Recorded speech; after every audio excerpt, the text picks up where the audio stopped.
হ্যাঁ, কথা হচ্ছে যে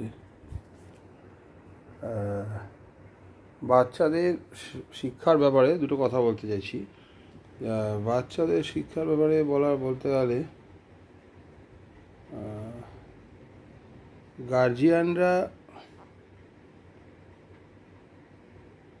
গার্জিয়ানরা বাচ্চাদের মানে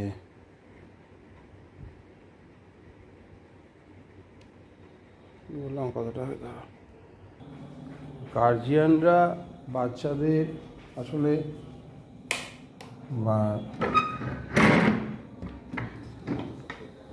শিক্ষার কথাটা বলেছিলাম, ভুলে গেছি।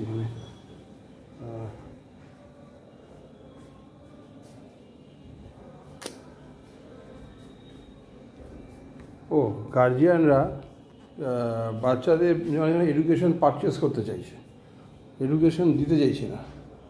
এই জন্য দেখা যাচ্ছে যে একটা কথা যে ধর্ম আর বিজ্ঞান, ধর্ম হচ্ছে মানুষের অভ্যন্তরীণ বিষয় আর বিজ্ঞান হচ্ছে বাহ্যিক বিষয়। গার্জিয়ানরা এই বিজ্ঞান করে মাতামাতি করতে করতে তারা চাইছে যে তার বাচ্চা যেন পৃথিবীর রাজা হয়ে যায়, এত পয়সা, এত বিদ্যা, এত ধন সম্পদের মালিক হবে। সেই জন্য তারা সেলফিশ হয়ে যাচ্ছে এই চিন্তা করতে করতে।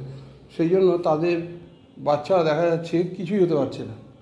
কিন্তু আগেকার দিনের বাবা মাদের বাচ্চাদের দেখা যেত তারা বুঝতেও না, কোনো বাবা মার বাচ্চা হয়তো বিরাট সায়েন্টিস্ট বা কোনো বাবা মার বাচ্চা বিরাট সাহিত্যিক, তারা বুঝতেও পারতো না যে তার ছেলে কত বড় কৃতিত্বের অধিকারী। এই ধরনের বাবা মার সন্তানরাই ভালো হয়েছে। কারণ প্রথম কথা হচ্ছে যে প্রথম শ্রেণী যে বাবা বললাম সেটা হচ্ছে তারা শিক্ষাটাকে সন্তানদের যেন কিনতে চাইছে, আর দ্বিতীয় শ্রেণীর বাবা মা তারা সন্তানদের শিক্ষা তাদের অজান্তেই দিয়ে গেছে। কীভাবে দিয়ে গেছে? তাদের জীবনধারা, চলাফেরা, এর মধ্যেই তো মানুষ তার মনের বিকাশ হবে, শরীরের বিকাশ হবে, তারপরে গিয়ে তো সে সঠিক শিক্ষাটা পাবে। শিক্ষাটা তো একটা দোকানে 100 টাকা দিলাম, 100 টাকা মাল নিলাম, একটা সেকেন্ডের ব্যাপার না। শিক্ষা চলে দীর্ঘদিন ধরে, দীর্ঘ সময় ধরে, খুব সূক্ষ্ম স্তরের মধ্য দিয়ে, মাইক্রোস্কোপিক লেভেলের মধ্যে দিয়ে সে যখন ম্যাক্রোস্কোপিক শিক্ষা তৈরি করে, সেই শিক্ষাটা তো অনেক বেশি বড় হয়। আর এখনকার বাবা মারা শিক্ষা মানে কি, এই আমি স্কুলে গেলাম, কলেজে গেলাম, চলে আসলাম, ফিস দিলাম, এডুকেশন ফিস, বা সে দিয়ে আমি শিক্ষা নিয়ে নিলাম। তাই এইভাবে তো অত ছোটো করলে হবে না। শিক্ষাটাকে বড় না করলে সেই শিক্ষা হয় না। অল্প খেলে যেমন শরীর ভেঙে যায়, তুমি শিক্ষা অল্প নিলেও শিক্ষা হয় না। শিক্ষা শরীরটা তখন রুগ্ন হয়ে মরে যায়, সেটাই হচ্ছে। আর বিজ্ঞান আর ধর্মের ক্ষেত্রে একটা কথা বলি, বিজ্ঞান হচ্ছে বাহ্যিক বিষয় আর ধর্ম হচ্ছে অভ্যন্তরীণ বিষয়। মানুষের শিক্ষা, স্বাস্থ্য, মন সব পরিপুষ্ট করবে অভ্যন্তরীণ বিষয়টা। সেটা হচ্ছে ধর্মের নীতি শিক্ষা, ধর্মীয় শিক্ষা, রাইটিয়াসনেস যাকে ইংরেজিতে বলে, বা ধর্মবোধ। এইগুলো যদি না হয় তাহলে তার শিক্ষা যে মনটা, যা শিক্ষার যে দেহটা, সেটা কিন্তু রুগ্ন হয়ে গিয়ে মরে যাবে।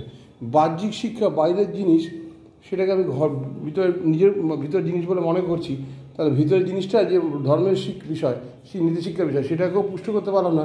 আর বাহ্যিক জিনিসটা ভিতরের জিনিস নয়, সেটা একটা ভুল বুঝে বা পুরো ভুল পথে চালিত হয়ে গার্জিয়ানরা আজকে তারা নিজেরাও ভুগছে, তাদের সন্তানরাও ভুগছে। তা দেখা যাচ্ছে তার অর্থও পাচ্ছে না, কিছুই পাচ্ছে না। কারণ বিদ্যা সঠিক না হলে, মানুষের বিদ্যার মনটা যদি বিদ্যা দ্বারা পরিপুষ্ট না হয়, বিদ্যার শরীর যদি বিদ্যা দ্বারা পরিপুষ্ট না হয়, মানুষের মধ্যে যেটা থাকে বিদ্যার শরীর ও বিদ্যার মন, তাহলে তার বিদ্যা হবে কী করে? বিদ্যা তো হলো না। রুগ্ন হয়ে গিয়ে বিদ্যার শরীর, বিদ্যার মন, তার সঙ্গে মন মরে ছাই হয়ে গেল, বিদ্যার শরীরও পুড়ে মরে হয়ে গেল, মৃত হয়ে গেল। এই ঘটনাটাই ঘটছে এখন। এই হচ্ছে কথা। রাখছি।